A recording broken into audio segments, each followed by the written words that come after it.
আজকে তো happy Sunday ছিল, বাট আজকে কিন্তু আমার প্রচণ্ড দৌড়াদৌড়ি করে সময়টা মানে খুব ব্যস্ততার মধ্যেই সময়টা কেটেছে আর কি।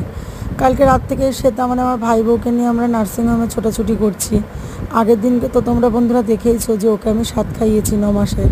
আর কালকে সন্ধ্যার থেকে না ওর খালি পেটটা একটু ব্যথা ব্যথা করছিল, তাই জন্য আমি আর ভাই রিস্ক না নিয়ে ওকে নিয়ে চলে গিয়েছিলাম নার্সিংহোম। তা আজকেও সকালবেলা যেতে হয়েছে, একদম ভর দুপুরবেলা বাড়িতে এসেছি। সেই সকাল 9টায় গিয়ে দুপুর 2টোতে এসেছি, তার মাঝখানে কিছু খাওয়া দাওয়া হয়নি। তাই জন্য এসে স্নান করে মাকে বললাম, মা আগে আমাকে ভাতটা দিয়ে দাও, প্রচণ্ড খিদে পেয়েছে।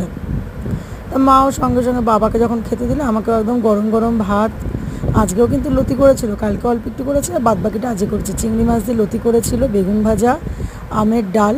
আজকে আমের ডালটা খেতে খুব ভালোই লাগলো। আমি সচরাচর টক ডাল খাই না, কিন্তু আজকে খুব ভালো খেয়েছি। আমের ডালের সঙ্গে বেগুন ভাজা দিয়ে মেখে দারুণ লাগলো খেতে, আর তার সঙ্গে মাছ। আজ যেহেতু বাড়িতে এরকম অবস্থা, ওই জন্য আর মাংস আনা হয়নি। সঙ্গে ছিল কাতলা মাছের বড় বড় পেটি, আর তার সঙ্গে ছিল আমের চাটনি। জাস্ট জমে গেছে।